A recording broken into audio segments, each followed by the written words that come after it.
Ribuan orang memadati kawasan pantai Padang Galak, Kesiman, Kota Denpasar, Minggu 1 Maret 2026 pagi.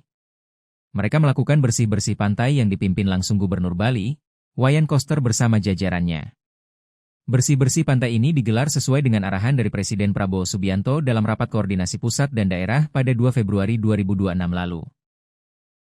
Dari siswa, mahasiswa, ormas, komunitas peduli lingkungan, TNI, Polri, hingga kerama adat sedesa adat Kesiman Ketok Semprong melakukan bersih-bersih dari timur Pura Campuhan Windu Segara hingga di utara Pelabuhan Sanur. Selain itu, Pemkot Denpasar juga menggelar kegiatan serupa di Pantai Biaung Denpasar. Bersih-bersih ini juga sejalan dengan pembersihan pantai untuk persiapan melasti serangkaian nyepi. Tak hanya bersih-bersih, juga dilakukan penyemprotan ekoenzim untuk membuat udara bersih.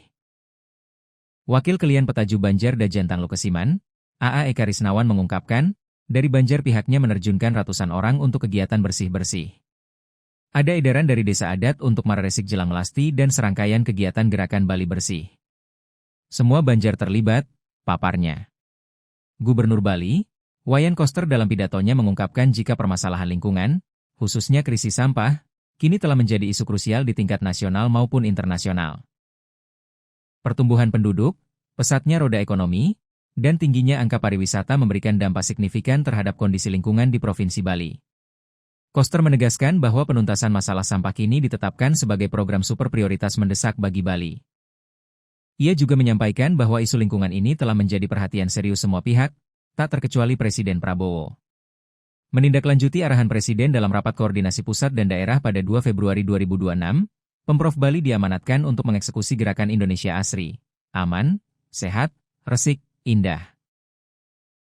Gerakan masif ini melibatkan sinergi lintas sektor, mulai dari TNI, Polri, ASN, jajaran Forkopimda, instansi vertikal, pemerintah daerah, hingga para siswa, komunitas lingkungan, dan masyarakat luas. Pemerintah Provinsi Bali berkomitmen bahwa penuntasan permasalahan sampah harus diselenggarakan secara bersinergi dalam pembangunan satu kesatuan wilayah di Bali, satu pulau, satu pola, dan satu tata kelola demi nindihin Gumi Bali, tegas Koster. Koster juga menyebut tantangan berat di lapangan dalam pengelolaan sampah di hulu, baik di tingkat sumber rumah tangga maupun di fasilitas TPS 3R dan TPST, yang dinilai belum optimal. Akibatnya, beban penanganan sampah pada akhirnya menumpuk di tempat pemrosesan akhir, TPA. Saat ini, hampir seluruh TPA yang tersebar di Kabupaten Kota Sebali telah mengalami kondisi kelebihan kapasitas, overload. Untuk mengatasi kondisi ini, Koster menyerukan perlunya komitmen bersama secara holistik yang dimulai dari diri masing-masing. Koster memaparkan 5 langkah konkret yang harus segera diterapkan oleh masyarakat. Pertama, mengurangi produksi sampah dari sumbernya dengan mendorong masyarakat menerapkan gaya hidup zero waste, seperti membawa tas belanja sendiri, menghindari penggunaan plastik sekali pakai, dan membiasakan menggunakan kembali barang yang masih layak pakai. Mendorong pemilahan sampah skala rumah tangga yakni sampah organik dan anorganik harus dipilah sejak dari rumah agar mudah dikelola dan memiliki nilai ekonomi melalui proses daur ulang, recycling, serta upcycling. Mengoptimalkan peran bank sampah, komunitas daur ulang, dan industri kreatif berbasis limbah harus dimaksimalkan agar sampah dapat diubah menjadi sumber daya dengan nilai ekonomi tinggi.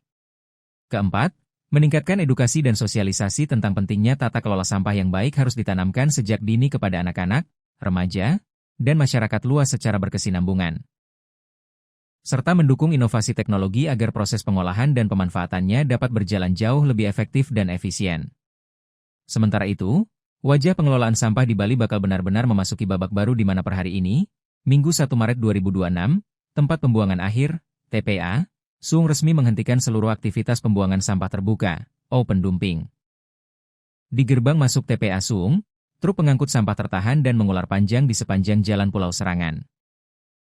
Penutupan total ini bukan tanpa alasan, melainkan mengacu dari keputusan Menteri Lingkungan Hidup RI Nomor 921 Tahun 2025.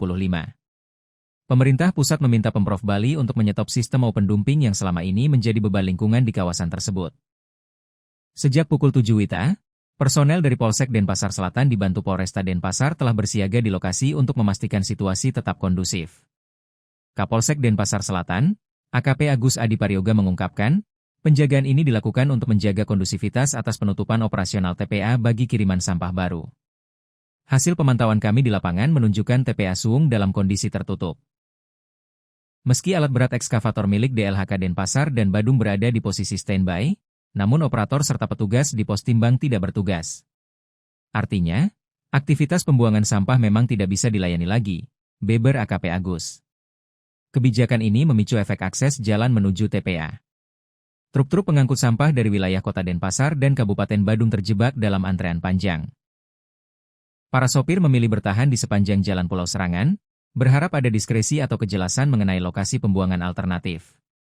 Menyikapi penumpukan kendaraan tersebut, pihak kepolisian langsung mengambil langkah preventif guna mencegah terjadinya gesekan atau gangguan arus lalu lintas yang lebih parah.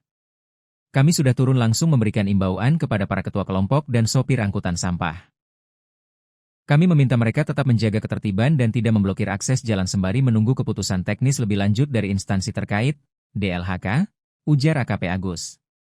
Sesuai mandat Kementerian LHK, TPA Suung kedepannya tidak lagi berfungsi sebagai lokasi pembuangan akhir secara umum, melainkan hanya difungsikan sebagai tempat pemrosesan residu. Personel terus melakukan koordinasi dengan pihak UPT dan pengelola TPA untuk mengantisipasi potensi gangguan keamanan dan ketertiban masyarakat, Kamtibmas. Download Tribun X sekarang, menghadirkan lokal menjadi Indonesia.